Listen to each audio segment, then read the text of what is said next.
Assalamualaikum warahmatullahi wabarakatuh. Baik, terima kasih. Selamat datang kami ucapkan kepada Deputi Kepala Perwakilan Bank Indonesia Provinsi Sulawesi Selatan, Bapak Firdaus Mutakin, beserta jajaran dari Bank Indonesia Provinsi Sulawesi Selatan, pengamat ekonomi Profesor Marzuki, direksi dan karyawan Fajar Group, jajaran dari Apindo Sulawesi Selatan, Kadin Sulawesi Selatan, Asita Sulawesi Selatan, PHRI Sulawesi Selatan, GPEI Sulsel, dan kepada pihak universitas diantaranya Universitas Hasanuddin, UIN Alauddin Makassar, Unifa dari STIE Wirabakti, STIE Nusantara, dan universitas lainnya, serta seluruh mahasiswa dan para hadirin yang tidak dapat saya sebutkan satu persatu. Selamat datang kami ucapkan di acara Forum Dialog Ekonomi 2023 dengan tema Ancaman Resesi Ekonomi 2023, Siapkah Kita? Dan dengan mengucapkan bismillah, marilah kita mengikuti pembukaan kegiatan Forum Dialog Ekonomi 2023. Baik, sambutan pertama akan disampaikan oleh Direktur Fajar TV sekaligus akan membuka kegiatan Dialog Ekonomi 2023. Dan dengan hormat kami persilahkan kepada Bapak Muhammad Yusuf AR, disilahkan. Baik, bismillahirrahmanirrahim. Assalamualaikum warahmatullahi wabarakatuh. Anda kompak ini? Bismillahirrahmanirrahim. Hari ini alhamdulillah siang ini kita bisa berkumpul di lantai 19 Grabena. Ini lantai tertinggi. Jadi semoga ide-ide gagasan atau hasil diskusi kita hari ini juga mencapai gagasan tertinggi ya. Pertama saya ucapkan terima kasih kepada Bank Indonesia yang hari ini diwakili oleh Bapak Firdaus Mutakin. Beliau adalah Deputi Bank Indonesia Perwakilan Provinsi Sulawesi Selatan. Karena Pak C ya, Pak Kepala katanya berhalangan. Terima kasih kedua kami ke Bank Indonesia adalah karena Bank Indonesia yang mensupport habis acara kita hari ini. Semoga ini bisa berlanjut. Ya, tapi kita tidak ingin krisisnya berlanjut. Begitu ya Pak Firdaus ya. Kemudian yang kedua ada terima kasih saya ke Pak Profesor Marzuki, Profesor Dr. Marzuki DEA ya.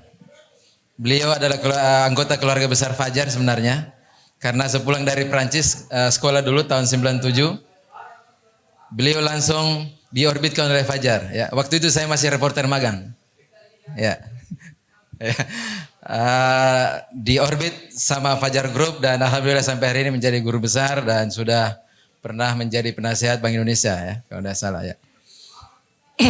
Orang gua asli, besar di Malakaji.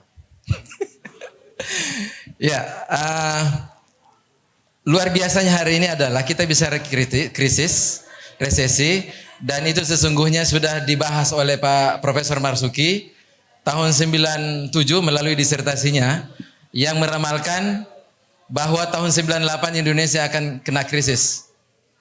Itu terjadi akhirnya setelah beliau doktor, dan di 2023 ini kita minta beliau bicara lagi, tapi mudah-mudahan tidak menakut-nakutan begitu ya. Kenapa? Karena kita baru pulih ya, belum pulih sebenarnya, baru menuju sembuh luka kita di 2020 awal terkait dengan pandemi, dan di akhir 2022 Pak Jokowi selalu mewanti-wanti kita untuk berhati-hati bahwa di 2023 itu akan ada resesi yang sangat luar biasa dahsyatnya, bahkan melampaui tahun 98. Nah, atas dasar itulah kami dari Fajar TV dan Fajar Kroran dan Fajar Group ya, Media Fajar Group berinisiatif untuk menggelar sebuah diskusi terkait dengan bagaimana kesiapan kita kalau misalnya resesi ini benar-benar terjadi di tahun ini. Apakah kita sudah siap? Kalau sudah siap, apakah itu memungkinkan untuk kita menghadapi atau kita bisa melewati krisis ini? Saya kira seperti itu harapan kami, mudah-mudahan kerjasama dengan Bank Indonesia dan Fajar TV dan Fajar Group itu bisa kita lanjutkan di hari-hari yang lain. Saya kira nanti bisa juga bicara tentang tidak hanya tentang krisis tapi juga karena ada ini saya lirik-lirik Pak Kuandi ada di sana ya. Kita mungkin bicara nanti perhotelan, bicara tentang tourism ya. Tadi kita banyak bicara soal medical tourism ya. Medical tourism yang katanya ikutannya banyak sekali ya. Tidak mungkin ada pasien jalan sendiri, pasti ada pengantarnya. Nah, saya kira itu ya. Terima kasih semuanya. Sebelum saya akhiri, saya ingin menyampaikan salam dari Pak Direktur Utama, Pak Karim Alihamo. Belum sempat bergabung karena baru pulang umroh. Ya. Tadi malam kalau tidak salah. Saya kira itu dan kita buka sama-sama acara ini dengan mengucapkan Bismillahirrahmanirrahim. Ya. Ya. Assalamualaikum warahmatullahi wabarakatuh. Warahmatullahi wabarakatuh. Terima kasih Bapak Direktur Fajar TV Makassar. Dan di tengah-tengah kita juga para hadirin dan hadirat juga hadir dari PT Bank Mandiri Region 10 Sulawesi Maluku. Selamat datang kami ucapkan. Terima kasih sudah hadir bersama kami di sini. Dan seperti yang kita ketahui bahwa acara ini terselenggara atas kerjasama Fajar TV dan Bank Indonesia. Selanjutnya untuk setelah dibuka oleh Bapak Direktur, kita akan memulai sesi dialog, maka acara akan dipandu oleh moderator kita pada hari ini adalah Bapak Faisal Syam yang merupakan Direktur Harian Fajar. Dengan hormat kami persilahkan.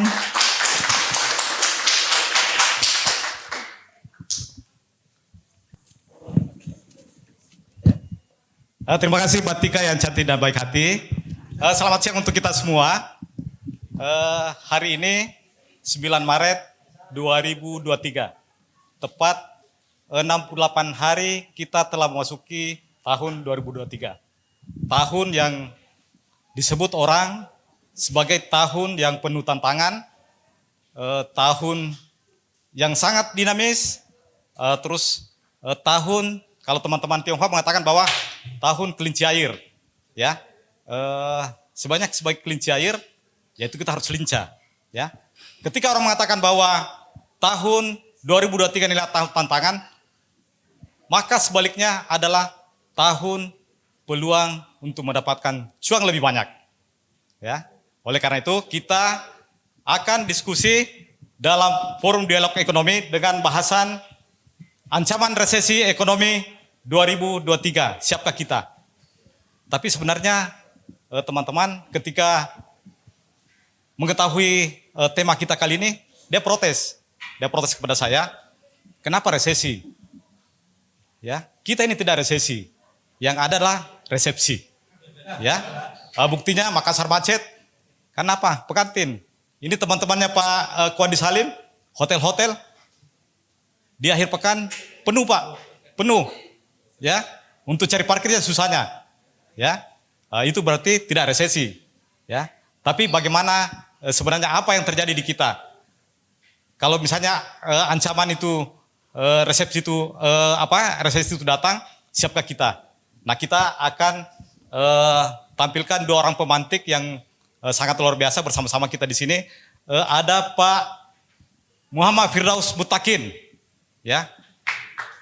Beliau adalah Direktur Deputi Kepala Perwakilan Bank Indonesia Sulawesi Selatan, yang wilayah kerjanya Sulam Papua, Pak.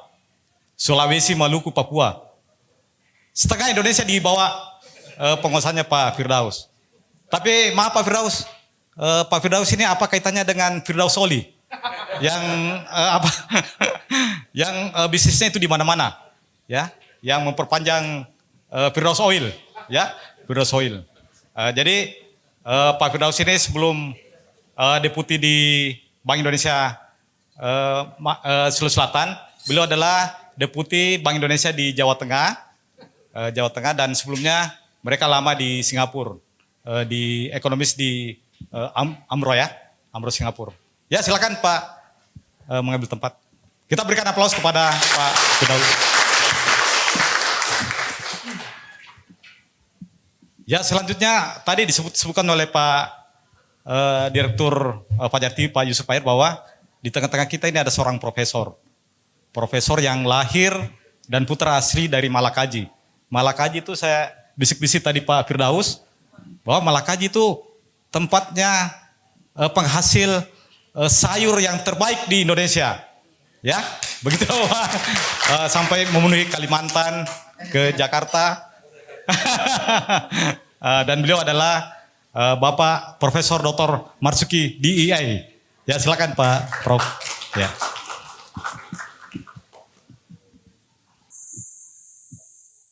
Ya saya mau maaf kepada para audiens, saya terpaksa pakai jas begini karena kalau tidak nanti dikira Pak Prof. Ya sama-sama pakai baju putih. Apa Prof ya? Ini Pak Firdaus, ini mohon maaf ini. Tadi di Makassar ini kita sepertinya tidak merasakan namanya resesi. Tapi yang ada adalah resepsi. Nah, outlook ekonomi Sulsel seperti apa nih Pak? Sampai Jangan sampai ini resesi ini kita semacam-macam ancaman dan menakut-nakuti kita. Ya, apakah ini ancaman atau gertakan? Ya, silakan Pak Daus. Ya. Bismillahirrahmanirrahim. Yang terhormat Dr. Yusuf Air, amin. Profesor Dr. Marzuki, Bapak moderator kita Pak Faisal Syam, Bapak Ibu serta rekan sekalian. Mungkin kita ngomong terkait dengan resesi. Kita mungkin pernah dengar teori Black Swan. Black Swan itu adalah ada suatu kejadian yang cukup besar yang mempunyai 3 karakteristik. Pertama, tidak bisa diduga. Kedua, dampaknya besar. Yang ketiga, setelah kejadian orang bisa mengira-kira bahwa semua itu sebenarnya bisa kita prediksi kok. Kita bisa analisis kok. Tadi profesor sudah menceritakan tahun 1997 sebelum krisis sudah memperkirakan ada krisis. Jadi artinya, nah itu ditemukan oleh Dr. Nicholas Taleb dengan bukunya Black Swan. Kenapa Black Swan? Karena di tahun sebelumnya, sebelum ada kolonialisme ke Australia, orang menganggap bahwa angsa itu selalu putih. Sampai menemukan suatu daerah di Australia yang justru menemukan ada angsa hitam yang berdampak besar terhadap perubahan teori di seluruh dunia. Nah, ini yang terjadi. Jadi artinya kita sudah mengalami berbagai macam krisis. Tahun 1998 kita pernah mengalami krisis yang tiba-tiba terjadi. Tapi sebenarnya kalau kita lihat-lihat lagi, itu kenapa terjadi krisis? Karena kondisi fundamental ekonomi Indonesia itu kurang bagus pada saat itu. 2008 kembali terjadi krisis karena walaupun sudah membaik tapi masih belum cukup kuat.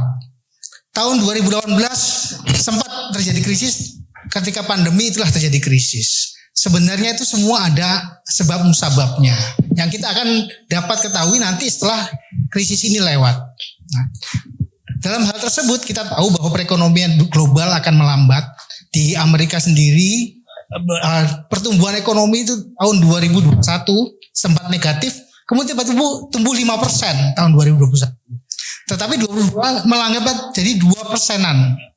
Di 2023 itu akan melambat jadi 0,7%.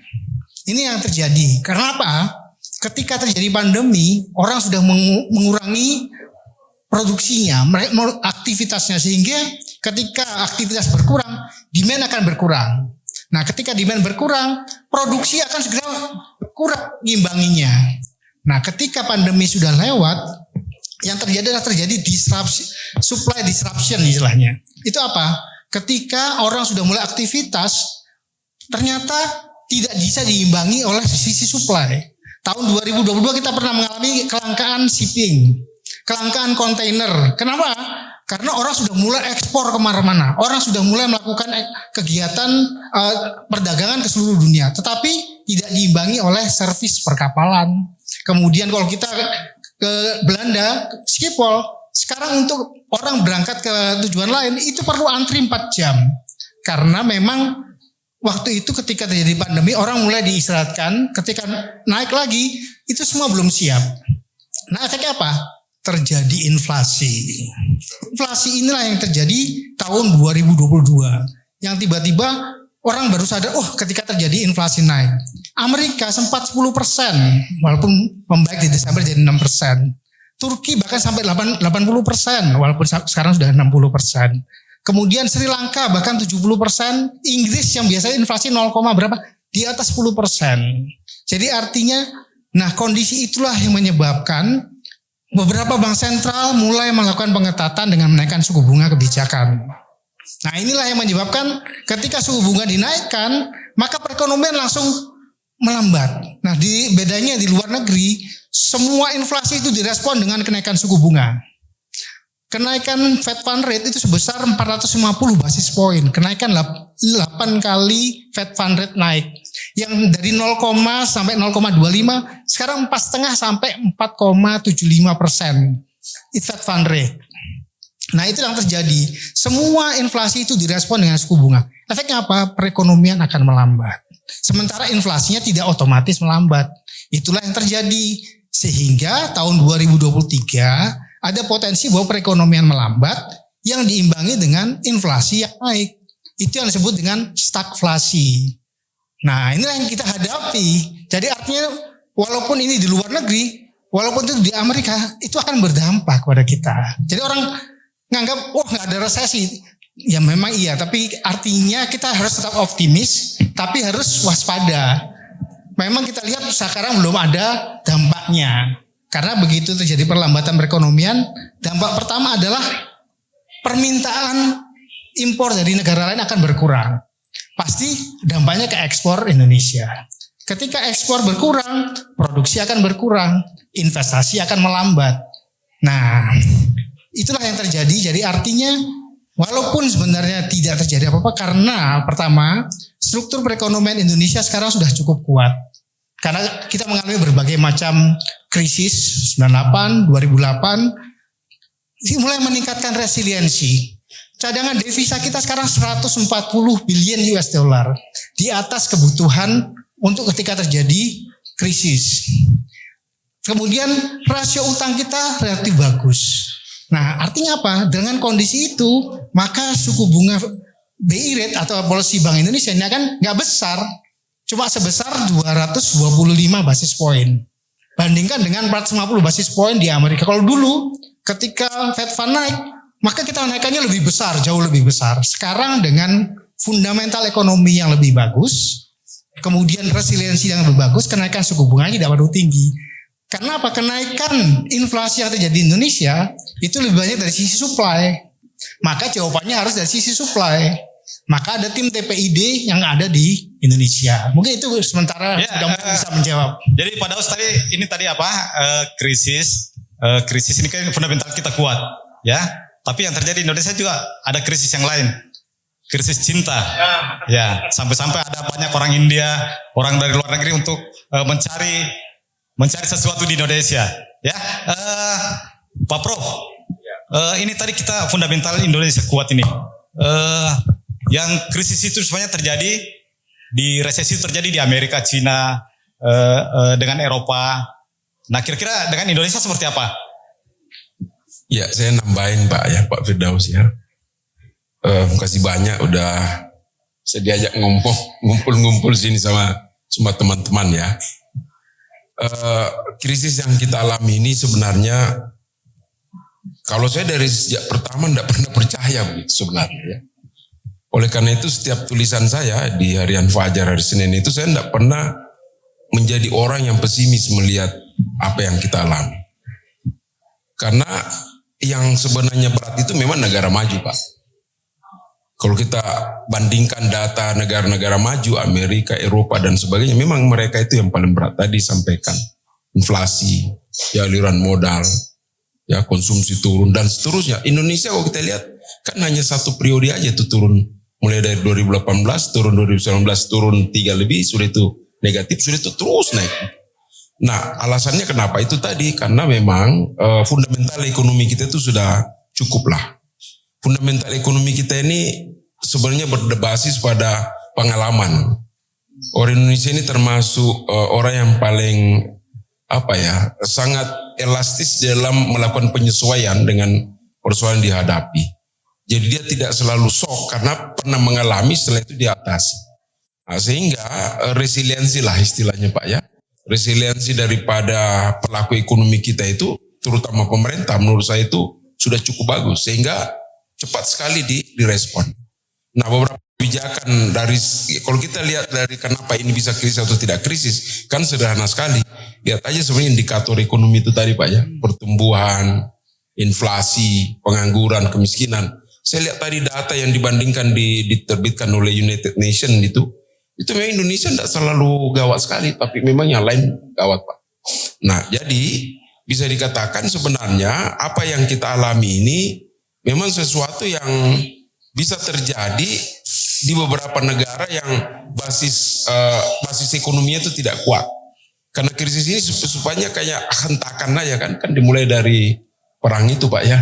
Nah, sudah itu ada krisis energi, pangan dan seterusnya. Ya memang mempengaruhi kita, tapi itu dampak langsung kepada Indonesia seperti masih jauh, apalagi ke daerah.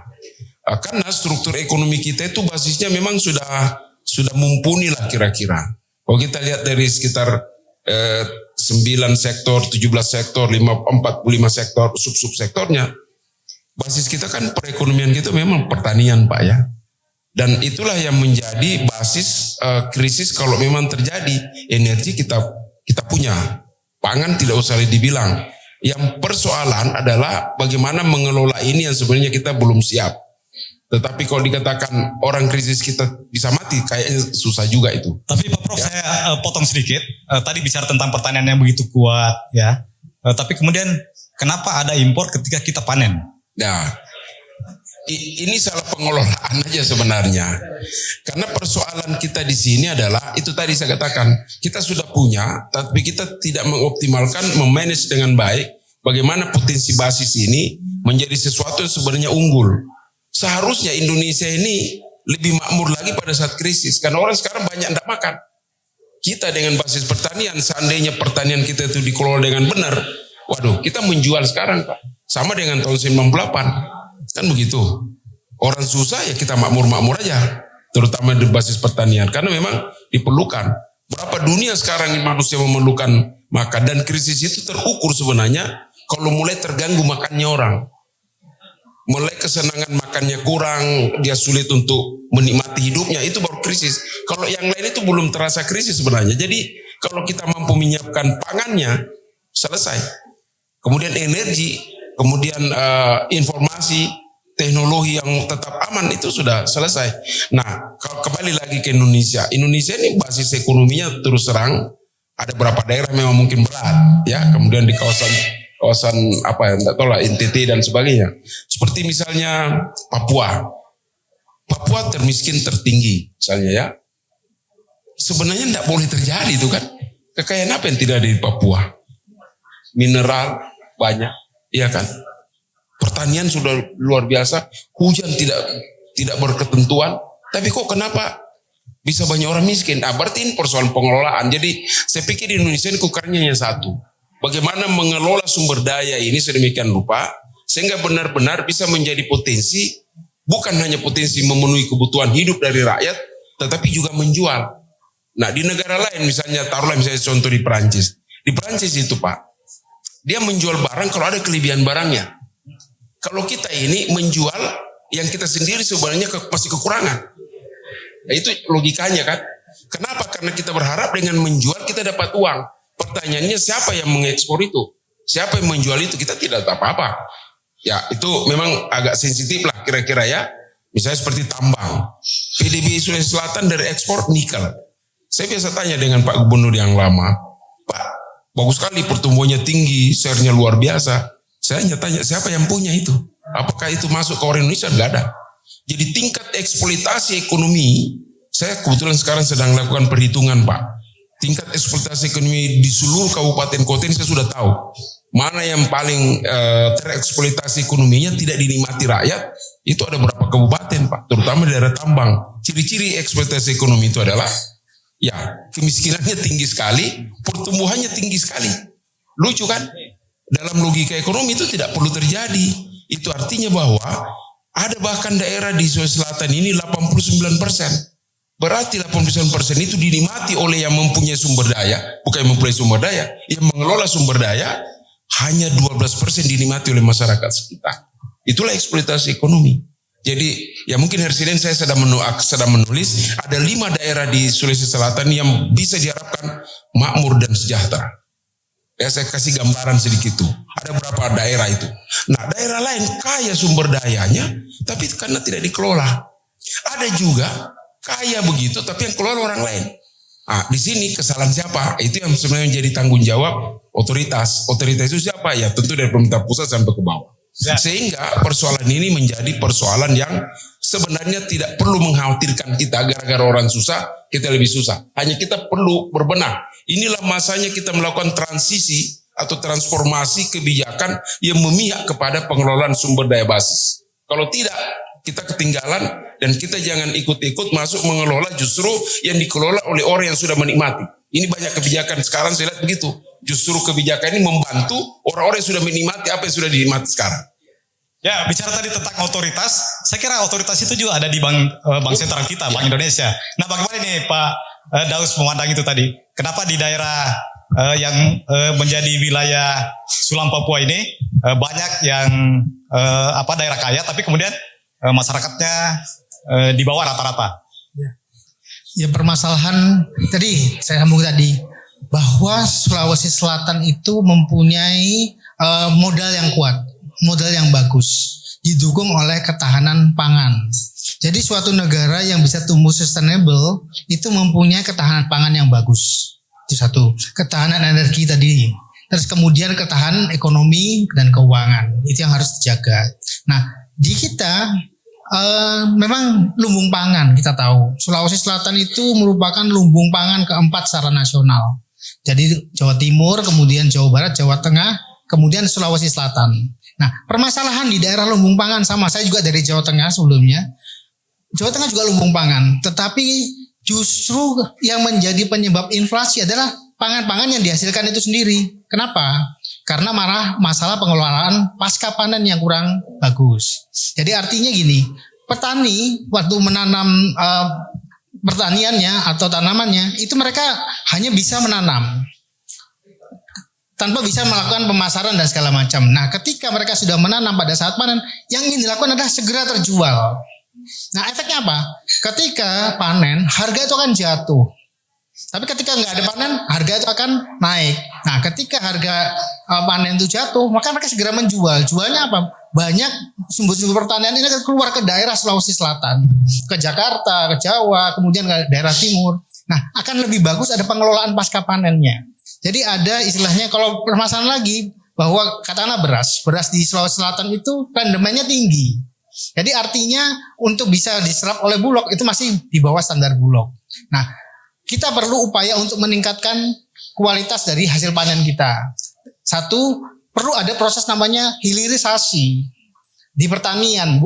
Hilirisasi dilakukan pertambangan, tapi mungkin dampaknya kita perlu lihat lagi. Tapi di pertanian sendiri kita perlu namanya hilirisasi, artinya kita perlu pengelolaan pasca panen. Jadi pengelolaan supaya hasil panen itu tidak segera dikonsumsi, tetapi bisa dalam jangka panjang. Kemudian dimasukkan di dalam gudang dan segala macam. Kita ingat cerita Nabi Yusuf bahwa 7 panen akan diikuti oleh 7 kekeringan.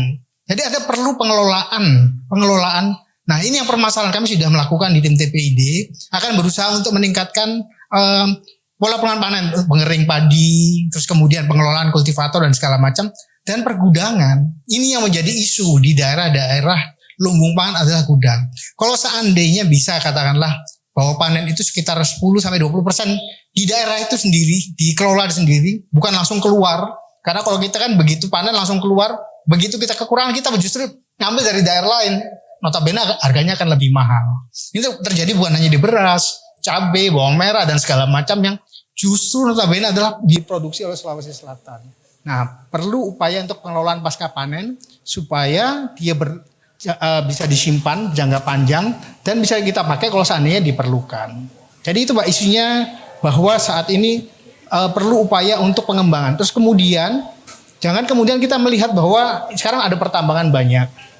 perlu dilihat juga dampaknya. Tadi disebutkan memang perlu dilihat dampaknya terhadap dampak forward linkage daripada industri tadi. Bagaimana dampaknya terhadap perekonomian di domestik, bagaimana terhadap penyerapan tenaga kerja, gimana dampaknya terhadap pertambahan devisa dan segala macam. Jadi perlu upaya untuk tadi setuju dengan perlu adanya upaya untuk pemetaan di masing-masing daerah. Mana potensi-potensi di daerah. Jangan semua disamaratakan kebijakannya. Jadi artinya, ini daerah pertanian. Kita perlu mendorong industrialisasi pertanian, mekanisasi pertanian. Ini daerah pertama. Perlu kita melakukan berbagai upaya untuk supaya ada dampaknya ke dalam perekonomian tadi. Mungkin itu, Bu. Soal tadi hilirisasi Pak Daus. Ya. Hilirisasi sudah sejauh mana langkah dilakukan oleh Bank Indonesia dan stakeholder yang lain? Ya, selama ini kan kebijakan hilirisasi dari pertambangan. Dari kemudian bahan mentah menjadi smelter. Tapi kan itu untuk menjadi produk-produk berikutnya masih panjang.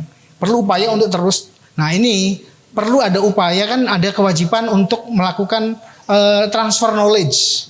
Jadi artinya bahwa selama ini semua pekerjaan lebih banyak dilakukan tenaga kerja asing. Perlu ada upaya untuk transfer knowledge, ada pelatihan, ada proses yang istilahnya meningkat, bahwa di perusahaan tadi ada sekitar masih katakan beberapa naik jadi 10%, 20%, 50%, sampai akhirnya 100% atau 80% udah bekerjanya adalah dari dalam negeri. Nah dari pertanian kita masih PR nih, kita perlu melihat bersama-sama proses hilirisasi. Jangan hanya katakanlah cabai, ya udah cabai dijual. Perlu ada dibuat semacam produksi yang lebih lanjut, yang artinya bisa jangka waktunya lebih panjang. Perlu proses untuk pengelolaan. Kemudian bawang merah bukan hanya langsung begitu panen langsung dijual, tapi proses penyimpanan supaya tahan lama, 1 bulan, 3 bulan dan segala macamnya. Itu proses hilirisasi. Atau dalam bentuk makanan jadi atau makanan setengah jadi yang siap dipakai, jadi artinya bertahan. Nah ini masalah kebiasaan penduduk juga, bahwa sekarang itu orang lebih suka makan cabai segar, kemudian makan bawang merah segar. Nah itu yang menjadi perlu proses edukasi dan segala macam. Yang penting lagi ini periode Ramadan ini perlu diperhatikan ini. Biasanya ya orang puasa itu kan mengurangi makan, tapi inflasi makanan itu justru naik di bulan puasa. Itu yang lucu. Kayak ada apa nih Pak? Ya artinya pada saat orang puasa itu orang langsung belanja barang-barang semua yang artinya tadi nggak perlu amat, karena untuk jaga seminggu ini perlu nanti bukanya dengan konro, buka lagi dengan coto. Padahal kita kan biasa cuma makan pakai nasi, pakai telur atau pakai apa kan. Nah ini gara-gara puasa, karena puasa masih balas dendam kan. Habis lapar seharian, maka perlu makanan nikmat nih. Maka dibuatlah, sehingga efeknya apa? Harga beras akan naik, harga cabai akan naik, semua itu akan naik. Maka ini perlu istilahnya melatih masyarakat untuk berbelanja bijak. Itu Pak mungkin dari kami. Itu termasuk dalam kategori panic buying. Ya panik buying. Oh, panik buying. Panik buying dalam menghadapi seperti itu tadi Pak, kebiasaan kita selama ini mungkin perlu agak diredam lah. Nggak seperti kalau di Malaysia juga ketika terjadi nggak terjadi inflasi yang gede di makanan juga nggak terjadi. Di Singapura juga nggak ada, karena ada untuk musimnya juga banyak. Tetapi nggak ada inflasi yang tinggi-tinggi seperti Indonesia, ini agak lucu juga. Ya jadi ini saya kira tugasnya Pak Yusuf Payer dan teman-teman media untuk mensosialisasikan ini, jangan balas dendam, jangan panik buying, panik makan malah. Panik makan, ya. Padahal di Makassar ini Pak Daus, kalau cabai itu di depan rumah kita ada, di lorong-lorong kita ada. Tapi orang Makassar memang unik-unik juga. Katanya semakin pedas itu makanan semakin dia suka. Ya pedas tingkat 10, ya. Nah, Pak Prof, bagaimana ini kita ini baru lepas dari pandemi, terus dihadang lagi ancaman resesi. Nah, seperti apa ini? Berat ini Pak kondisi ini. Ya, tadi menarik yang kita bilang ya, ini ancaman atau menakut-nakutkan ya. Kalau saya lakukan pemetaan, ini agak unik Pak. Saya lakukan pemetaan memakai teori Klasen. Saya bagi 3, ada sebenarnya data saya ya. Saya periode sebelum dari 2018 sampai 2019 itu periode sebelum pandemi. Kemudian 2020-2021 itu jadi pandemi, dan 2022. Saya bandingkan itu data Pak dari masing-masing kabupaten kota. Apa yang terjadi? Saya heran. Kenapa di masa pada saat pandemi secara rata-rata dari data yang diolah itu sebenarnya justru lebih baik pada sebelum pandemi. Dan lebih unik lagi justru pada saat tahun 2022 data menunjukkan semakin tidak baik lagi. Saya jadi bingung Pak. Saya bilang apa data salah atau apa ya? Salah satu contoh yang agak unik, Makassar Pak. Makassar itu adalah daerah tertinggi pengangguran. Tapi Bapak tahu, yang terendah kemiskinannya. Logika ekonomi saya jadi bingung Pak. Ini apa yang salah? Logikanya itu orang tidak miskin gara-gara bekerja kan? Nah ini penganggurannya paling tinggi, 15% lebih. Kemiskinannya paling rendah di Sulawesi Selatan. Saya bilang ini anomali atau datanya yang disalah-salahkan. Saya tidak jadi bingung ya. Saya tidak tahu lain bagaimana Biro Statistik menyikapi ini. Tapi kalau Pak Yusuf melihat itu bahwa ini satu informasi yang seksi. Ya. Ya. Apalagi menjelang tahun politik. Agak lucu ini. Ya. Pertanyaannya, implikasinya Bapak bisa bayangkan apa Pak? Berarti banyak orang tidak bekerja di sini tapi banyak duitnya. Bagaimana bisa? Pertanyaan bagaimana bisa? Ya bisa saja dia punya mungkin ada warisan atau apa ya. Dan yang kedua yang paling celaka kalau begitu hapuskan saja bantuan sosial untuk Kota Makassar. Tidak ada orang miskin. Paling rendah Pak. Tapi kalau bansos keluar biasanya banyak. Jadi itu salah satu sekarang anomali yang terjadi saya dapatkan. Saya mulai sisir. Apakah datanya yang salah? Yang jelas saya 2 hari saya telusuri Pak. Sayanya bingung sekali. Ada berapa kasus baguslah. Misalnya daerah yang Bantaeng misalnya Pak ya. Bantaeng itu apanya yang paling besar? Tiba-tiba pertumbuhannya paling tinggi Pak di Sulawesi Selatan, 15%. Ya. Pertumbuhan pendapatan per kapita 25%. Saya terusi ke bawah, dari mana? Dari ternyata industri pengolahan. Smelter. Industri pengolahan mana? Pertambangan di smelter. Kan begitu. Pertanyaannya, kemiskinannya bagaimana? Penganggurannya bagaimana? Ini adalah kajian-kajian yang sebenarnya menjadi pekerjaan kami di lembaga pendidikan. Tapi itu nanti kita dibantu juga oleh Bank Indonesia. Karena sangat perlu. Jadi kategori setelah saya lihat indikator tentang daerah maju dan sebagainya di Sulawesi Selatan ini Pak, dengan pakai periode 3 itu masa, sebandingkan dari 24 kabupaten kota, itu izin Pak. Ada 5 daerah di sini yang kategori makmur dan sejahtera. Jadi ada daerah makmur tapi tidak sejahtera. Ada juga daerah tidak sejahtera tapi makmur, sebaliknya lah. Ya, itu apa artinya Pak? Indikator yang disebut dengan daerah makmur itu adalah kalau pertumbuhannya tinggi, pendapatan per kapitanya tinggi. Banyak itu. Pangkep, Maros, betul. Tapi pada saat kita masuk ukuran kesejahteraan, dia masuk daerah tidak sejahtera. Karena eksploitasi ekonomi tinggi dan kemiskinan tinggi. Menarik kan Pak? Artinya kue yang ada di 2 kabupaten itu tidak dinikmati oleh orang Maros dan orang Pangkep. Ada pihak lain yang menghasilkan produk domestik bruto di situ yang menikmati. Berarti ada persoalan yang harus dipikirkan oleh pemerintah daerah dan pemerintah nasional. Termasuk Pak program hilirisasi tambang. Saya hanya takutnya tambang itu nanti sudah dinikmati oleh yang sudah menikmati sekarang, disupport lagi subsidi, disupport apa lagi, semakin makmurlah dia maka semakin tersingkirlah kita di sini. Padahal mungkin ada sektor yang rakyat banyak yang harus dibiayai, yang dibantu. Bukan pengusaha yang menghasilkan produk PDRB, tetapi sebenarnya dampak yang sebut tadi Pak Firdaus, dampaknya kepada masyarakat banyak itu ada atau tidak. Di sini diperlukan suatu proses perencanaan.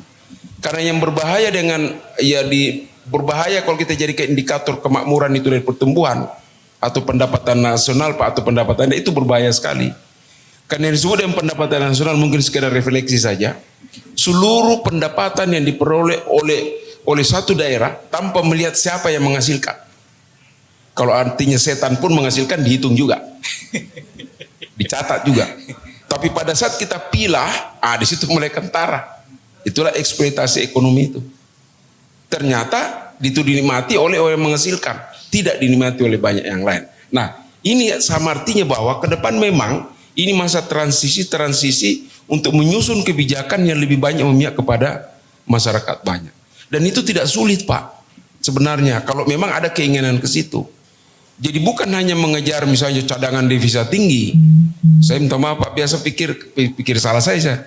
Cadangan devisa tinggi saya urai siapa yang ngirim itu barang devisa? Bukan orang kita. Jadi berapa indikator ekonomi harus kita hati-hati.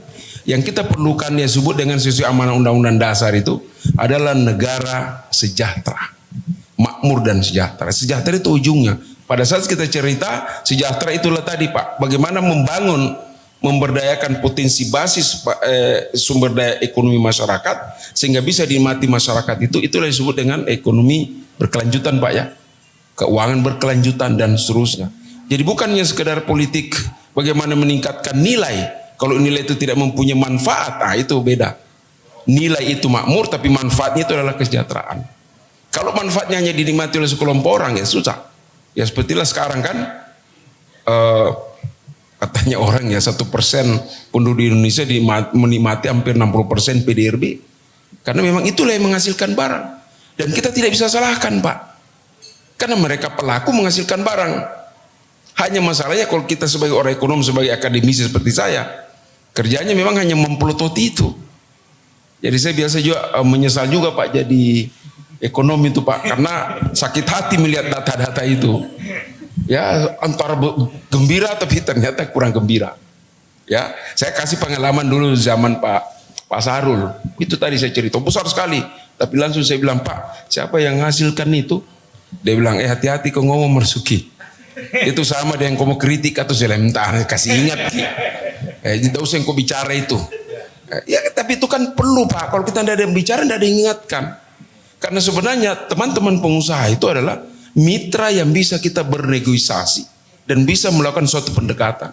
Mereka juga berpikir karena dia saja makmur, ada masyarakat di sekitar yang tidak makmur, dia terancam juga Pak. Dalam teori ekonomi seperti itu kan.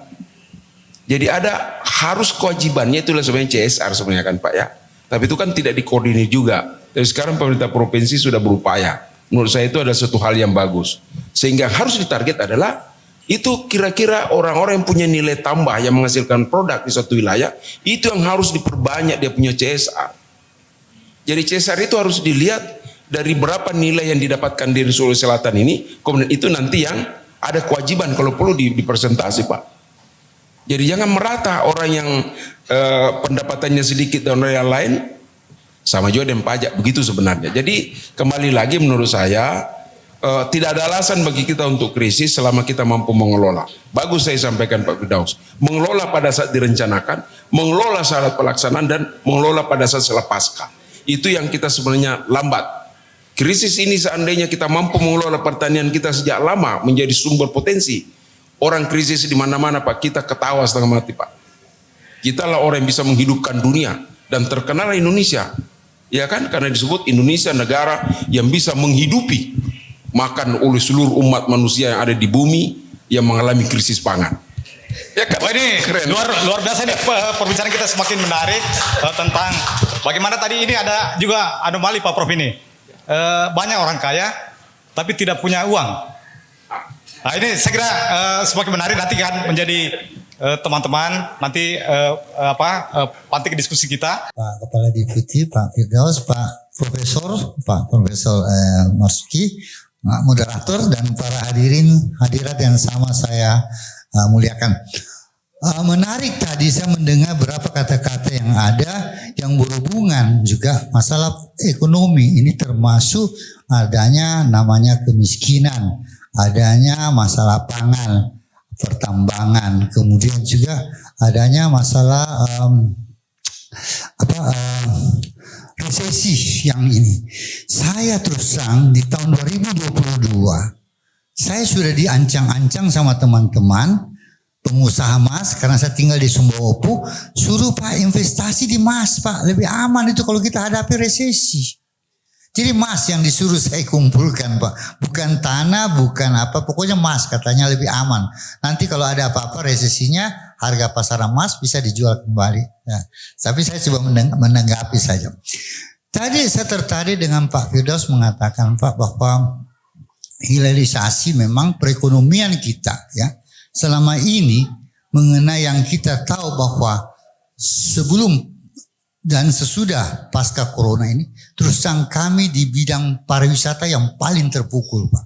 Semua dampak kena ke kami termasuk penerbangannya, termasuk pembatasannya, hotel 24 jam tetapi kegiatannya dibatasi. Wedding apa tidak bisa dibikin acara karena takutnya penyebaran pandemi ini. Jadi terus terang tidak ada orang yang datang baik nasional maupun apalagi kalau dari mancanegara. Bayangkan kalau orang mau ke satu daerah harus di swab, daerah saja kalau mau masuk harus di swab. Jadi betul-betul dampaknya dan kami terpukul, sangat-sangat terpukul. Tetapi alhamdulillah sudah terbukti bahwa itulah kami sebagai pelaku ekonomi merasakan bahwa ini pasti akan badai pasti berlalu. Kami bikin kegiatan Pak, kegiatan kerjasama dengan beberapa. Jadi artinya di sini saya ingin mengingatkan adanya kolaborasi Pak. Baik sektoral maupun vertikal. Baik horizontal maupun vertikal. Kami galang semua, kerjasama semua. Kami 2 kali ketakutan Pak, yaitu pasca corona ini dan sebelumnya dulu mungkin Bapak pernah dengar adanya larangan pemerintah bikin acara di hotel. Itu kami takut Pak. Itu terpukul sekali Pak. Karena terus terang karena pendapatan asli daripada perhotelan itu adalah 60% dari maisnya, meetingnya, insentifnya, exhibitionnya itu. Jadi kalau dan pemerintah mengadakan mais itu hampir 70% dari keseluruhan anggaran mais ini. Jadi bayangkan Pak kalau itu tidak dilakukan dibatasi oleh pemerintah. Kami dapat apa? Memang betul bisa hidup tetapi lambat. Artinya return of investment kami yang tadinya mungkin kita berhitung sekitar 10 sampai 15 tahun akan menjadi 50 tahun baru kembali Pak. Itu akan terasa sekali. Hal-hal ini yang saya ingin sampaikan bahwa memang kami tidak bisa lepas daripada resesi itu Pak. Kalau dalam hal ini memang itu sudah harus dampaknya. Sekarang ada pertanyaan Pak, apakah memang kita perekonomian Indonesia ini harus bergantung kepada ekspor? Bagaimana dengan pemain-pemain politiknya Pak? Ini yang penting karena orang politik bisa bermain mengganggu perekonomian kita juga. Terus ini saya sudah bisa apalagi mau pemilu tahun depan. Nah ini bisa saja. Hal-hal memang ada beberapa yang diuntungkan tapi ada juga yang dirugikan. Tadi kemiskinan Pak, saya pernah menyelidiki, kebetulan saya juga ketua lembaga pemberdayaan masyarakat Pak yang urus lorong-lorong itu Pak, yang RT RW. Kami tahu kenapa Pak Wali Kota mengatakan pertumbuhan ekonomi meningkat, garis kemiskinan juga meningkat. Kan aneh Pak, kalau kemiskinan meningkat ekonomi pasti menurun. Ini kok sama-sama naiknya. Ternyata diselidiki, saya masuk RT RW, lorong-lorong, rata-rata mereka ini ada pekerjaan yang tidak diketahui. Contohnya jadi tukang parkir. Itu tukang parkir penghasilannya satu hari bisa 300-400 ribu Pak. Jadi pemungut botol kosong. Handphone rata-rata di lorong sudah mulai online bisnis. Makanya ekonominya naik Pak, pertumbuhan ekonominya naik, daya belinya ada. Garis kemiskinannya dikatakan juga naik. Nah, timbul dari dinas sosial itu hari ada ngomong dengan saya. Jadi kami data juga itu yang dikatakan sekarang masyarakat miskin kalau tidak memiliki motor MX-nya Pak. Kalau ada motor MX-nya dia bilang jangan kasih, ini orang kaya ini. Artinya ada orang duitnya. Jadi dia pakai ukuran motor NMAX Pak. Ini bayangkan Pak, ini hal-hal yang, tapi itulah kenyataannya di masyarakat kita, itu yang terjadi. Terus terang Pak, kalau Bapak tidak percaya bisa tanya Pak, orangnya dinas sosial dengan apa, dia ukur dari ukuran itu. Nah, kembalikan lagi Pak, masalah ini. Jadi saya pernah tanya juga orangnya statistik, kenapa dia bilang kami tidak dapat data kemiskinan itu. Jadi mereka ini sebetulnya hidup dengan gaya hidup ada uang.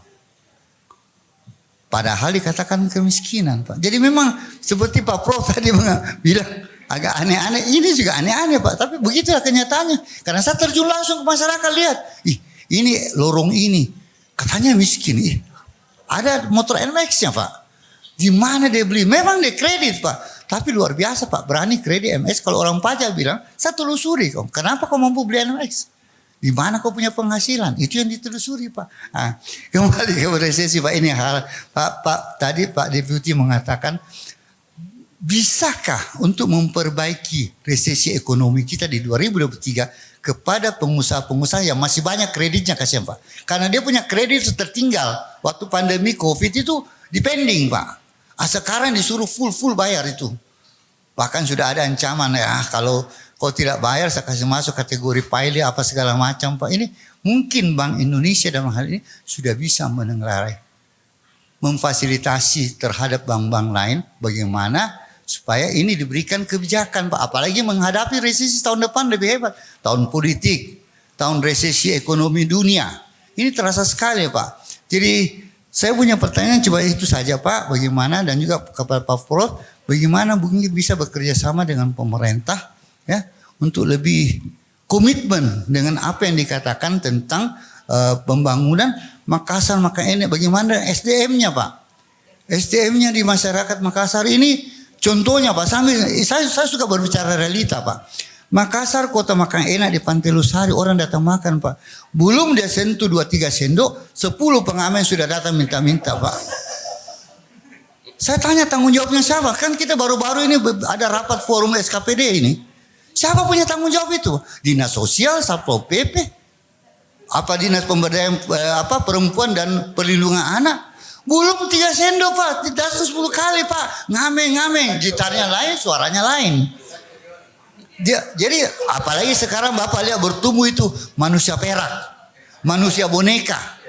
Ini semua mereka juga pintar. Bagaimana ada aturan, kan ada perdanya dilarang mengemis di jalanan. Dia bikin, saya pengamen, saya bukan pengemis. Biar gitar sudah putus 3 talinya dia pasti kasih bunyi Pak. Yang penting saya bawa gitar. Nah, sekarang ada manusia perak. Bayangkan Pak, dia korbankan dirinya perak demi untuk sesuap. Nah ini SDM-nya juga mungkin saya juga kebetulan juga dari LPM atau dari lurah camatnya mulai membenahi masyarakat. Ya kemarin juga kami baru cerita mengenai kekerasan perempuan, perlindungan anak. Bagaimana orang tuanya, anaknya disuruh cari uang dengan cara, ya artinya cari dengan apa, menipu-nipu kah atau mungkin ditanya, kenapa kau tidak pulang sekolah besok jam 11? Kalau saya tidak pulang bawa uang di kandakto mamaku. Bayangkan dipukul kepalanya kalau tidak bawa uang pulang. Jadi inilah pembinaan kepada rumah-rumah tangga kecil supaya itu anak berhubungan dengan perekonomian ini juga Pak, karena mengganggu sekali perekonomian. Kita punya Makassar Smart City, ya kota indah, ini perlu juga diperbaiki. Saya kira itu dulu Pak Faisal. Terima kasih. Assalamualaikum warahmatullahi wabarakatuh. Ini menarik dari Pak Kuandi ini. Selain bertanya juga curhat ya, bagaimana tadi supaya tadi yang punya kredit di bank difasilitasi untuk bagaimana dia terus berkembang Pak Kuandi ya begitu. Jadi pernyataan dari Pak Kuandi mengatakan bahwa ini memang terjadi anomali, banyak orang yang punya uang tapi dianggap tidak punya pekerjaan, yang seperti tadi itu pengamen, terus tukang parkir. Dia tidak tercatat sebagai orang bekerja, tapi punya uang. Ada yang lebih besar lagi, ya, memakai baju harganya 2 jutaan, pakai tas harganya ratusan juta, ya, tidak punya pekerjaan, tapi bisa memakai tas jutaan, tas LV, tas-tas branded, pakaian branded, ya. Dan ini siapa? Rata-rata istri pejabat, ya. Dan ya ini saya lihat di media sosial ya. Nah bagaimana dari sisi ini kebetulan di tengah kita ada pengusaha butik, ya, Ibu Arin Dahlan. Bagaimana mengantisipasi kondisi seperti sekarang ini, ancaman resesi terus? Ini saya kira bisnis butik ini tidak ada matinya dan tidak pernah mengalami namanya resesi. Ya silakan Ibu Ardi. Terima kasih Pak Moderator, makasih. Assalamualaikum warahmatullahi wabarakatuh. Ya, Alhamdulillahirrabbilalamin. Terima kasih Bu Ajeng sudah memberikan undangan kepada saya. Saya sempat hadir pada hari ini. Terima kasih banyak. Nah, sangat saya tertarik dengan forum dialog ekonomi. Ya, saya perkenalkan, nama saya Ibu Armi Dahlan. Saya ada butik dan juga punya lembaga kursus, di mana lembaga kursus itu berkaitan dengan butik saya. Saya memproduksi pakaian, terus kebetulan juga saya juga salah satu ketua UMKM Sulawesi Selatan. Ada beberapa UMKM yang kami bina di Sulawesi Selatan. Saya berbicara dengan ekonomi yang sekarang ancaman resesi ekonomi. Tapi bagi saya sendiri, alhamdulillah tidak terlalu mempengaruhi dengan resesi ekonomi yang saat sekarang ini. Hanya saja pemerintah terlalu menakut-nakuti juga sih kepada masyarakat bahwa kita akan terpuruk dengan ekonomi yang sekarang ini. Padahal sebenarnya tidak juga seperti itu. Ya, karena saya sendiri juga yang merasakan dengan ada beberapa binaan saya yang tidak terlalu mengalami dengan hal-hal yang seperti itu. Ya, hanya saja yaitu tadi pemerintah terlalu menakut-nakuti. Jadi akhirnya juga masyarakat sendiri itu agak ketakutan bahwa gimana dengan ini. Padahal sebenarnya ketika kita memberikan itu terhadap masyarakat, memberikan motivasi, inovasi, saya kira tidak terlalu berat ya untuk menghadapi dengan hal-hal yang seperti itu. Nah, apalagi sekarang ini kan kita dikelilingi oleh perbankan, ada Bank Mandiri, ada Bank BI, ya kan Pak. Terus itu juga bisa memberikan, saya sering memberikan pelatihan, di mana pelatihan itu pelatihan kursus di bidang tata busana. Nah, life skill. Terus saya bisa memperlihatkan seperti ini. Saya ada produk juga yang seperti ini. Kita tadi berbicara tentang pemakaian produk yang branded itu. Jangan kita terlalu itu ya. Karena saya juga ada beberapa UMKM memproduksi, saya suruh memproduksi tas-tas yang seperti ini. Dan ini tidak kalah menarik loh. Ini sangat luar biasa. Dan ini terjangkau dan murah. Dan ini tidak akan pernah terkelupas dibanding dengan tas-tas yang branded. Ya, kalau tas-tas yang branded itu kita pakai sampai 2 tahun, 3 tahun. Bukan saya itu ya. Tetapi itu akan bisa juga rusak, terkelupas. Tetapi kalau ini produk-produk kami, ini UKM, ini sangat luar biasa. Harganya terjangkau. Dan ini sudah ada beberapa memesan sampai sampai ke Jakarta. Ya, seperti itu. Nah, cuman hanya Pak, mungkin perlu karena ini ada perbankan di sini, banyak teman-teman yang ingin berusaha membutuhkan modal. Yang baru pemula, yang saya habis latih itu kebetulan di bidang tata busana itu mereka ingin berusaha, tetapi untuk mendapatkan modal itu sangat sulit, terkendala. Nah, pemerintah menyampaikan bahwa mudah untuk mendapatkan dana bantuan dari perbankan, tetapi kenyataan di lapangan tidak seperti itu. Banyak yang mengeluh kepada saya, anggota-anggota saya, teman-teman yang ingin mau berusaha. Bu, bagaimana ini Bu? Saya hanya memberikan bahwa silakan ke bank. Hanya kita bisa menyampaikan seperti itu. Tapi terkadang apa yang didapatkan itu ada banyak kendala. Ada banyak kendala yang didapatkan. Ada banyak syarat-syarat yang harus dipenuhi. Tapi sebenarnya kan tidak semestinya harus seperti itu. Ya. Terus saya tadi mendengarkan Bapak, beliau berbicara tentang pengamen. Saya pernah melatih pengamen maupun mohon maaf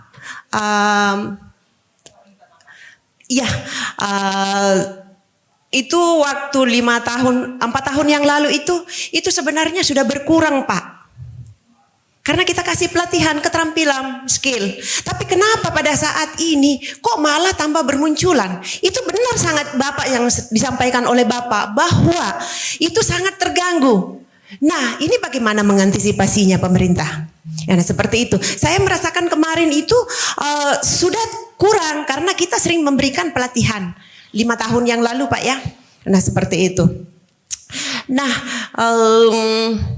jadi kebetulan juga di bulan suci Ramadan ini Pak, saya berbicara dengan dari bank meminta ada beberapa teman-teman yang sangat membutuhkan untuk permodalan. Kami ada beberapa UMKM yang kami bina, itu kami membutuhkan, kebetulan kami dikasihkan tempat Pak di Jalan Hasanuddin, itu gratis. Jadi saya berusaha untuk bagaimana teman-teman bisa juga menjual tanpa membayar dengan biaya untuk stand seperti itu. Nah, yang dibutuhkan itu ada beberapa kami butuhkan Pak, semacam seperti tenda, kursi, meja-meja. Nah, ini saya berusaha Pak, berupaya untuk mencarikan teman-teman. Karena ingin saya mau melihat teman-teman untuk maju. Sekian dan terima kasih. Wabillahi taufik wal hidayah. Wassalamualaikum warahmatullahi wabarakatuh. Jadi Ibu Arne nanti Pak Yusuf Pak Er minta izin nanti kita bikin dialog curhat permodalan. Ya, kita hadirkan satu sesi khusus curhat bagaimana perbankan membantu permodalan untuk kita macam lagi. Kami beda untuk mencoba lagi. Nah, saya kira untuk mengefektifkan waktu, saya kira mungkin ke Pak Daus dulu sebelum ke Pak Prof. Silakan Pak. Makasih. Sedikit merespon terkait dengan tadi yang disampaikan tadi, memang banyak hal yang menjadi isu yang perlu difikirkan bersama.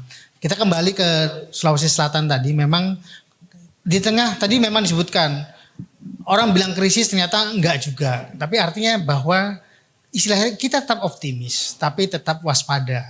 Jadi artinya jangan waspadanya duluan, tapi optimisnya enggak. Optimis duluan, waspada. Jadi artinya memang ada kecenderungan seperti itu, sudah ada Pak. Artinya kalau kita ke beberapa pabrik di Jawa Tengah, itu sudah mulai di Jawa khususnya di Kerawang, itu sudah mulai mengurangi para pegawainya. Jadi artinya ada tendensi seperti itu. Jadi mereka yang tadinya, memang kalau kita tahu Jawa Barat, Kerawang itu kan mempunyai UMP yang sangat tinggi. Itu sekitar 5 juta atau 6 juta. Sementara di DKI nggak sampai segitu. Jadi banyak peralihan, jadi artinya dari suatu daerah banyak beralih ke Jawa Tengah yang UMP-nya lebih murah. Jadi artinya memang ada terjadi, tapi mungkin belum sampai ke sini. Jadi artinya tetap kita waspada. Nah, kuncinya apa? Bahwa dengan kondisi seperti itu, karena permintaan ekspornya tadi berkurang, kuncinya adalah kita mengandalkan domestic demand. Jadi artinya kita mengandalkan permintaan domestik dari masyarakat sekitarnya. Dengan sekarang adanya pengurangan pembatasan aktivitas, orang sudah mulai melakukan aktivitas yang cukup tinggi. Terus kemudian artinya bahwa peluang itu masih ada. Nah, satu hal yang penting bahwa di Sulawesi Selatan itu merupakan hub dari Indonesia Timur ke Indonesia lainnya. Itu merupakan potensi yang cukup besar. Nah, dengan kondisi hub tadi, artinya ada potensi bahwa aliran barang itu menuju ke Sulawesi Selatan. Baik dari timur ke barat, mungkin di timur ada demand-nya, di barat adalah supply-nya. Ini harus dimanfaatkan potensi-potensi tadi. Nah, tapi tambahin lagi, ada beberapa sektor, ada beberapa kawasan industri baru. Nah, yang penting ada sektor pariwisata tadi. Tadi sebutkan tadi, pariwisata ini menjadi suatu potensi yang bagus. Pariwisata jangan dilihat bahwa orang datang ke suatu tempat hanya melihat pemandangan. Kemudian itu memang perlu, jadi ada pemandangan perlu dibagusin, daerah wisata perlu dibagusin. Tetapi orang ke suatu tempat kan bukan hanya wisata. Maka perlu didengarkan seperti MICE tadi ya, pertemuan, meeting, kemudian seminar. Karena orang kan datang bukan hanya untuk seminar, tapi mereka ada pariwisatanya juga. Seperti di Singapura itu sebelum krisis, jumlah wisata asingnya itu 19 juta. Sementara Indonesia, seluruh Indonesia cuma 16 juta. Padahal kita cuma melihat nelayan yang keluar air itu aja Pak, itu jumlahnya 19 juta yang ke sana Pak. Kenapa? Karena orang meeting di sana dan mereka bisa melihat, katakanlah mereka cuma transit 3 jam.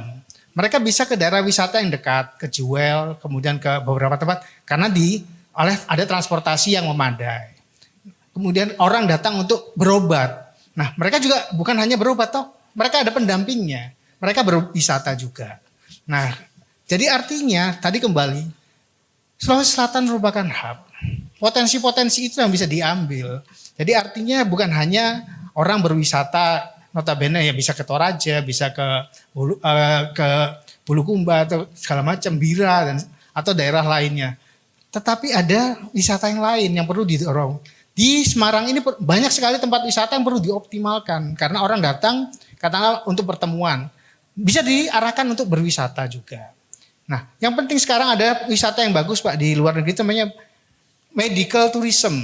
Jadi ada orang-orang luar negeri, katakanlah orang Amerika, di Amerika kan mahal. Mereka untuk berobat ke Meksiko. Nah, artinya sekarang gini, Sulawesi Selatan itu merupakan hub orang Indonesia Timur yang mungkin terbatas rumah sakitnya bisa ke, tapi jangan hanya untuk berobat, ada bundlingnya juga. Karena kan kalau orang berobat kan ada pendamping. Mereka pasti perlu hotel, perlu makan. Nah itulah wisata bisa diambil dari situ. Yang satu lagi yang bisa dikembangkan adalah wisata pendidikan. Kita di Unhas itu ada universitas yang merupakan universitas terbaik di Indonesia Timur. Jadi katakanlah bisalah dibuka katakanlah 1 semester mata kuliah bisa dibuka 1 minggu untuk umum. Umum bisa melakukan semacam kursus datang dan itu bisa berombongan terus kemudian sekolah-sekolah vokasi bisa dibuka untuk umum untuk daerah katakanlah dari Papua dari mana belajar selama sebulan. Nah di situ pasti ada potensi penginapan, potensi transportasi, potensi makanan. Nah artinya ngomong wisata itu harus diperluas. Nah yang penting lagi adalah para pelaku wisatanya kembali harus dikembangkan.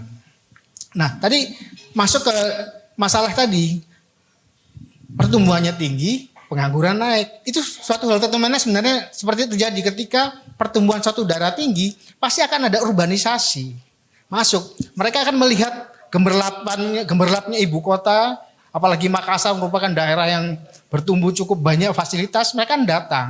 Tapi untuk mencari pekerjaan seadanya. Itu memang suatu hal yang menjadi fenomena ketika perekonomian lagi bertumbuh. Nah itu jadi ketika pandemi orang kembali ke desa masing-masing. Karena berarti pengangguran di daerah pedesaan akan meningkat. Tetapi sekarang justru mungkin pedesaannya berkurang. Tapi kembali ke perkotaan. Itu merupakan suatu fenomena. Maka perlu suatu kebijakan publik yang cukup bagus di Makassar ini.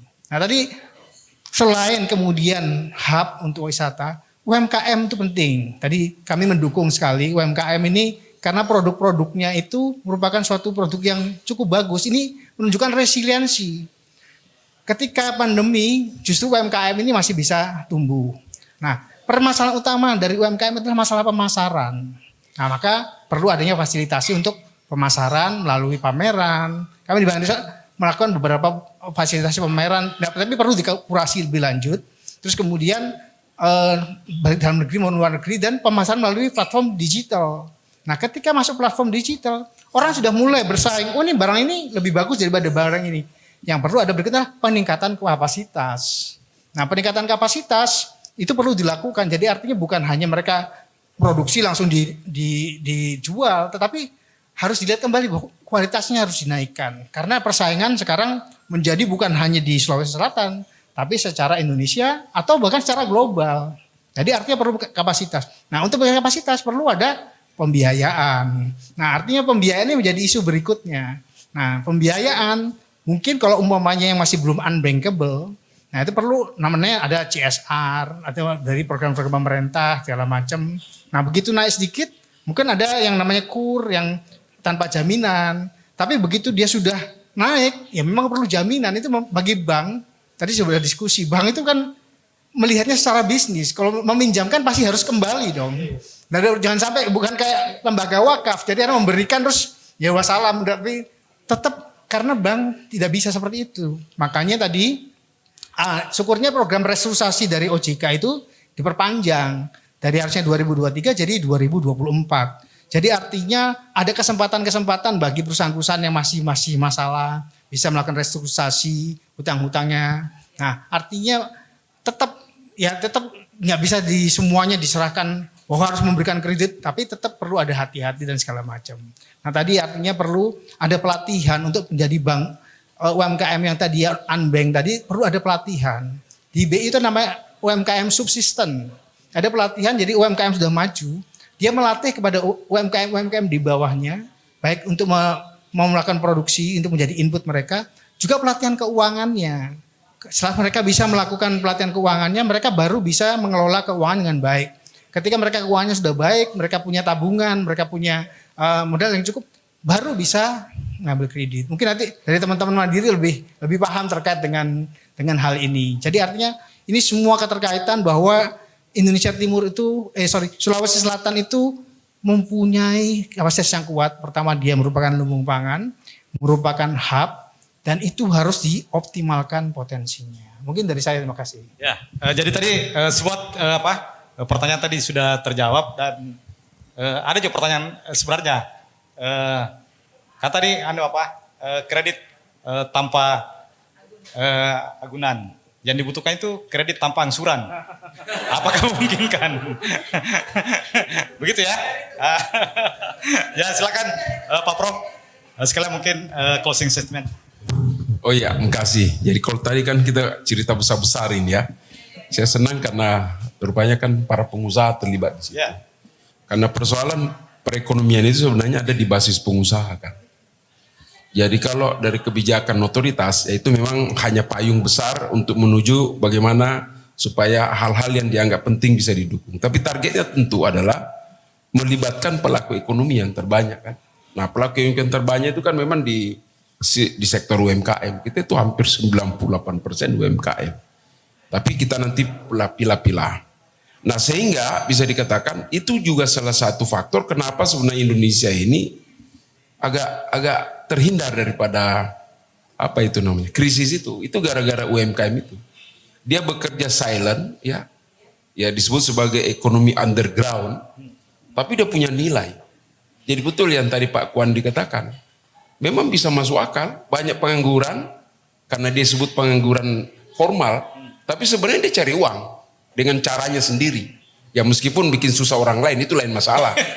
Artinya bagi orang yang susah, bagi orang yang cari uang dia bilang itu urusanmu, urusan saya dapat uang, kan begitu.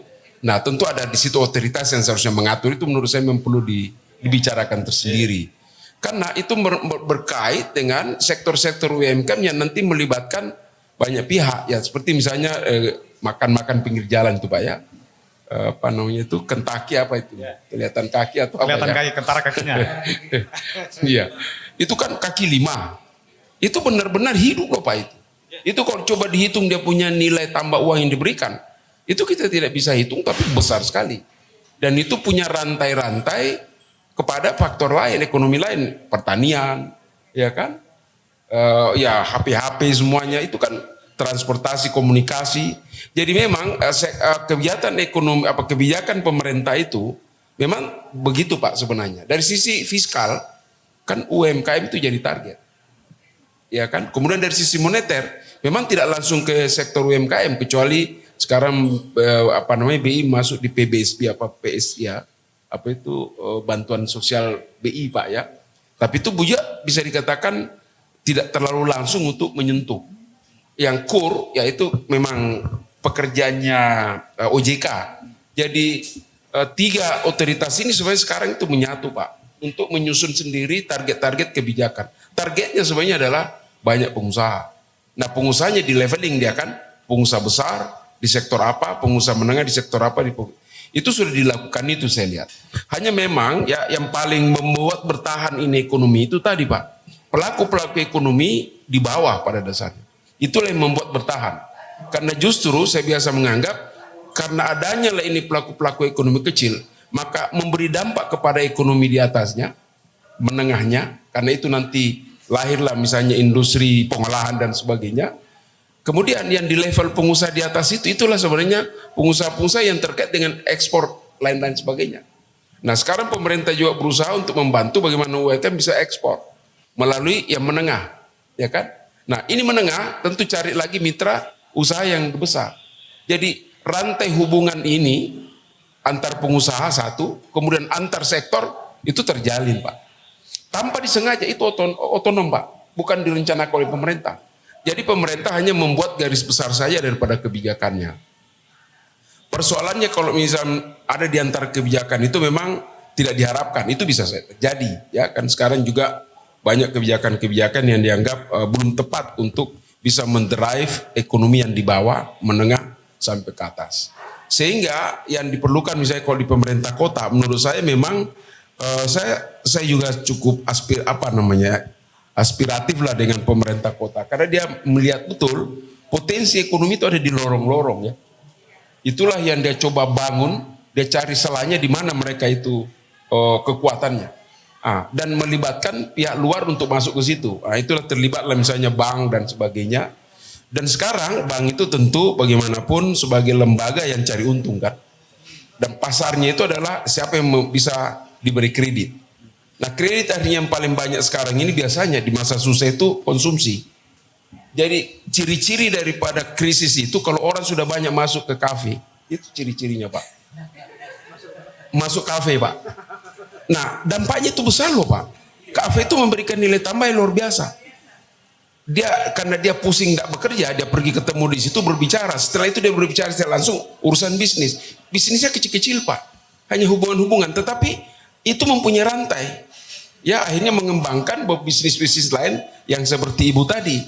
Ya kan, berpakaian bagus, kemudian masuk kafe, orang lihat, tasnya keren dong. Wah, sudah itu bisa ditawarkan misalnya, ya kan? Atau mungkin, pakaiannya bagus itu jilbabnya ya. Itu, jadi memang sebenarnya ekonomi kita ini hidup terkadang secara otonom Pak. Kita tidak bisa terlalu rencanakan. Yang diperlukan dari atas adalah anggaran, yaitu tadi saya bilang Pak, ketahanan keuangan dari pemerintah itu jelas. Ketahanan keuangan yang dikelola oleh bank sentral itu ada, dan ketahanan keuangan yang dikelola oleh perbankan dari masyarakat itu ada. Dan saya lihat ketahanan keuangan pemerintah untuk mendrive ekonomi sosial itu besar sekali Pak. Tahun ini 56 triliun uang dikucurkan Pak oleh pemerintah pusat. Belum lagi PAD-nya masyarakat di sini. 29 triliun ke 24 kabupaten kota, 30 triliun berputar di kepentingan-kepentingan provinsi. Itu berapa duit Pak? Kredit yang berputar di sini berapa triliun Pak? Keuangan yang ada, kredit yang dikelola oleh perbankan Pak ya, itu berapa triliun? Masyarakat Sulawesi Selatan ini termasuk masyarakat yang mau dibilang boros tidak. Karena dari survei Bank Indonesia, dari pendapatannya itu tetap masih ada saving Pak. Saving inilah berarti surplus kan, berarti dia tabung ke bank. Memang kecil-kecil. Dan hebatnya dia berani dengan tabungan yang kecil minjam uang kredit yang besar. Untuk apa? Untuk membeli barang-barang yang menurut dia itu bisa meningkatkan dia punya kapasitas pendapatan. Jadi saya termasuk orang yang mengkritisi apakah salah kredit konsumsi. Saya bilang tidak salah. Kredit konsumsi itu penting karena itulah yang mendrive sektor produksi. Ya, saya terus terang aja begitu. Dalam teori Keynes Pak, itu mengatakan seluruh persoalan itu harus dimulai dari konsumsi. Jadi jangan heran di dunia mana saja share daripada konsumsi itu pendapatan nasional, pendapatan daerah itu dikonsumsi Pak, di PDRB itu. Dan itulah yang mendrive nanti sektor investasi, itulah yang mendrive nanti sektor pembangunan pemerintah, itulah nanti mendrive sektor ekspor dan impor. Jadi kita jangan alergi dengan konsumsi itu. Untung ada orang konsumsi. Coba kalau Anda konsumsi Pak, tidak masak kafe, mati tuh kafe. Dan itu rentetan sektor bisa tidak karu-karuan Pak. Iya kan? Nah, betul yang disampaikan tadi Pak Firdaus, menurut saya memang sisa pemerintah menentukan kebijakan-kebijakan ekonomi yang menyentuh rakyat banyak, kemudian yang menjadi basis. Sulawesi Selatan ini basisnya apa Pak? Kalau dari sisi besaran, pertanian. Tapi pertanian siapa pelakunya? Bisa masyarakat kecil, ya itulah mungkin program pemerintah kota, ya Lombok dan sebagainya itu. Kemudian pemerintah daerah dengan lintas penghasil, misalnya telur, kemudian di sini kekurangan telur, beras, di sini kelebihan, di situ kekurangan. Konektivitas daripada hubungan antar pemerintah daerah menjadi penting. Dan itu sudah ditangani juga oleh otoritas menurut saya.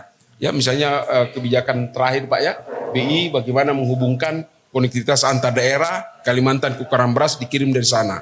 Di sana kelebihan masuk ke sini. Itu suatu hal kebijakan yang menurut saya sudah mulai mulai membuat terjaring. Tapi memang hasilnya tidak seketika bisa didapatkan Pak. Hebatnya dalam kondisi hanya 1-2 tahun kita melalui krisis, begitu banyak inovasi-inovasi kebijakan yang lahir daripada otoritas. BI Bapak tahu dalam 3 tahun terakhir ini kebijakannya luar biasa. pemerintah melalui kebijakan fiskal, ya kecuali yang kejadian kemarin itu juga inovasi loh Pak. Mampu membodoh-bodohi orang kan, kira-kira. Kemudian OJK, inovasi luar biasa. Jadi memang krisis ini menciptakan disrupsi yang baru. Dan alhamdulillah kasus pajak yang terakhir ini, itu kan hanya mengungkap bagaimana persoalan tidak baiknya dalam pengelolaan sumber potensi pendapatan daerah negara. Itu ada baiknya. Jadi memang saya selalu orang yang selalu berkanggap Pak. Ada suatu masalah justru di situ peluang. Jadi jangan anggap masalah itu adalah yang akan membunuh, tidak Pak. Disitulah terbuka opportunity. Nah disitulah diperlukan satu kajian-kajian bagaimana membantu para pelaku, terutama pelaku ekonomi di basis bawah itu untuk mengetahui dia ini kekuatannya di mana dia punya opportunity, ya kan Pak ya? Sedikit lah begitu teori-teori sedikit. Di mana opportunity, di mana dia punya kelemahan, di mana dia punya ancaman, dan bisa dipetakan Pak. Setiap pengusaha bisa memetakan. Fajar ini bisa memetakan Pak. Di mana dia posisinya sekarang? Ada di bagian yang bagus itu atau ada di bagian negatif? Disitulah yang dicari. Nah yang tadi disampaikan oleh Pak Direktur sama Pak Direktur juga. Ini peluang bagaimana membuat satu diskusi tentang pelibatan lembaga pembiayaan dengan para pengusaha-pengusaha kecil. Itu sangat menarik Pak. Karena bank pasti suka Pak. Karena memang dia sedang mencari mangsa. Ya, tidak enak juga disebut mangsa Pak ya. Nasabah bahasanya gitu. Nasabah. Satu nasihat saya untuk teman-teman pengusaha. Janganlah anggap bank itu sebagai orang jahat. Jangan. Justru dia penyelamat. Justru harus dianggap penyelamat. Saya biasa ajarkan sama teman-teman pengusaha dulu atau selama saya bantu-bantu Kadin. Usahakan cari tahu. Jadi jangan begini. Saya enggak begini Pak. Izin Pak. Seakan direktur bank itu apa ya? Seakan orang tua yang tidak tahu diri. Dia tahu di situ ada anaknya yang namanya kredit, tetapi dia musuhi orang tuanya. Bagaimana kau dapat anaknya? Paham maksud saya? Jadi kalau ada anaknya itu bank yang baiklah sama bapaknya. Cari tahulah apa yang dia suka. Bapaknya suka ayam, ya bermainlah dengan ayam meskipun tidak pernah main ya. Oh saya suka ayam dan sebagainya. Jadi dekati, jadi jangan musuhi, apalagi mengeritik. Nah kelebihan banyak pengusaha kita itu terlalu belum apa-apa sudah benci sama bank. Sudah curiga sama bank. Padahal bank itu justru mencari ibu itu atau mencari kita-kita. Dia perlu kita loh. Kalau tidak ada kita, apa dia bisa hidup? Sisa sekarang bagaimana kita membenahi diri juga memang. Karena bank ini kan bisnis. Yang dikelola oleh bank itu bukan uangnya siapa-siapa, uangnya orang lain. Kalau dia misalnya kita ada yang tidak membayar, ada orang lain yang pukul banknya, jadi memang susah itu. Kita harus paham itu, jadi kita saling membantu lah kira-kira. Dan saya pikir acara untuk menemukan ya pertemuan antara UKM, kelompok pengusaha, mungkin kalau Pak Kuandi sih tidak perlu lagi karena Pak Kuandi yang dicari, Bapak mau lagi kredit berapa sih, saya tambah gitu. Sepengetahuan saya begitu. Tapi kalau misalnya seperti ibu-ibu dan sebagainya, biasanya dimusuhi, padahal itu perlu diperbaiki. Kira-kira demikian. Jadi dialog forum dialog ekonomi hari ini menghasilkan banyak hal. Temanya adalah ancaman resesi ekonomi 2023, siapkah kita? Jawabannya adalah siap. Optimis tapi tetap waspada. Demikianlah closing statement dari pemantik kita pada diskusi hari ini, Pak Firdaus. Terima kasih Pak Firdaus, Pak Prof Marzuki, luar biasa. Kita berikan aplaus kepada teman-teman peserta juga. Dari